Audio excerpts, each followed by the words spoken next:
ভ্যালেন্টিনবার্গের উপরে নজর রাখতেছে বুন্দেসলিগার giant club Bayern Munich. Bayern Munich seriously ভ্যালেন্টিনবার্গকে মনিটরিং করতেছে। এই সিজনে ভ্যালেন্টিনবার্গও যেভাবে স্ট্রাসবার্গে পারফর্ম করতেছে, সে হচ্ছে বায়ার্ন মিউনিখের মতো ক্লাবে যেতেই পারে। তবে আর্জেন্টাইন এই ফুটবলারকে আমরা কি একজন লেফট ব্যাক বলবো নাকি একজন অ্যাটাকিং মিডফিল্ডার বলবো?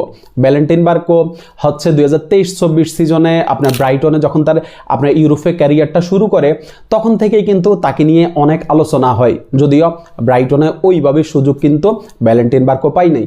এর পরের সিজন সেভিয়াতে আপনার ওইখানেও ভ্যালেন্টিনবার্গও ওইভাবে সুযোগ পাই নাই। গত সিজনে হচ্ছে এই স্ট্রাসবার্গে খুব সম্ভবত সব কিছু মিলিয়ে তাকে 15টা ম্যাচে মাঠে নামানো হয়, খুব বেশি একটা সুযোগ তাকে দেওয়া হয় নাই। তবে এই সিজনে কিন্তু স্ট্রাসবার্গে প্রতিটা ম্যাচেই আমরা তাকে মাঠে দেখতেছি এবং প্রতিটা ম্যাচেই দুর্দান্ত পারফর্ম ভ্যালেন্টিনবার্গও ডেলিভার করতেছে। অসাধারণ ফর্মে আছে এই সিজনে। স্ট্রাসবার্গে এখন পর্যন্ত 8টা অ্যাসিস্ট করছে, 1টা গোল করছে। স্ট্রাসবার্গের প্রতিটা ম্যাচেই ভ্যালেন্টিনবার্গও ইমপ্যাক্ট রাখতেছে। গতরাতে স্ট্রাসবার্গ এবং মেটসের যে ম্যাচটা হইল, ওই ম্যাচে ভ্যালেন্টিনবার্গও কোনো গোল অ্যাসিস্ট না করেও তার রেটিং ছিল 7.9। 3টা চান্স ক্রিয়েটের পাশাপাশি আপনার হচ্ছে 5টা শট নিছে, এরপরে আপনার 3টা ডুয়েল উইন করছে, এরপরে সাকসেসফুলি 3টা ড্রিবল করছে। অসাধারণ একটা ম্যাচ ভ্যালেন্টিনবার্গও খেলছে। যেভাবে ফর্মে ভ্যালেন্টিনবার্গও আছে, বায়ার্ন মিউনিখের মতো ক্লাবে যদি নেক্সট সিজনে ভ্যালেন্টিনবার্গকে দেখি, তাহলে অবাক হওয়ার মতো আসলে কিছুই থাকবে না।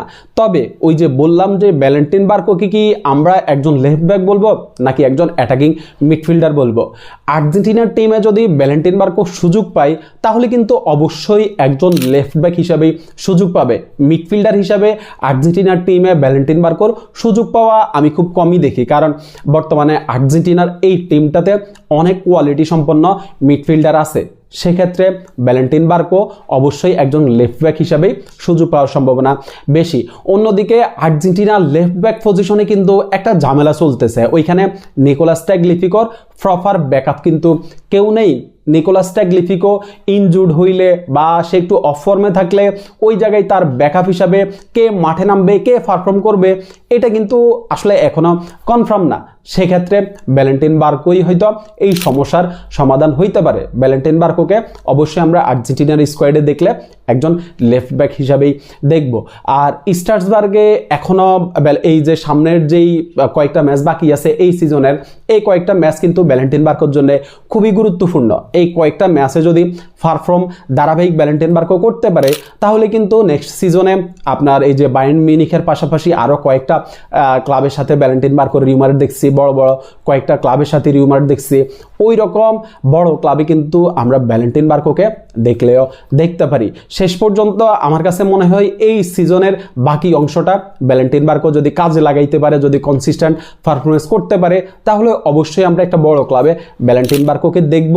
আর এরকম একটা ক্লাব হচ্ছে ভ্যালেন্টিনবার্গও ডিজার্ভও করে, কারণ যেই পারফর্ম সে ডেলিভার করতেছে স্ট্রাসবার্গের চেয়েও বড় ক্লাবে হইলে এই পারফর্ম নিয়ে আরও অনেক বেশি আলোচনা হইতো।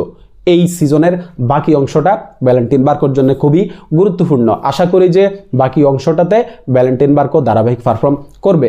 শুভকামনা থাকলো ভ্যালেন্টিনবার্গের জন্য। ধন্যবাদ সবাইকে।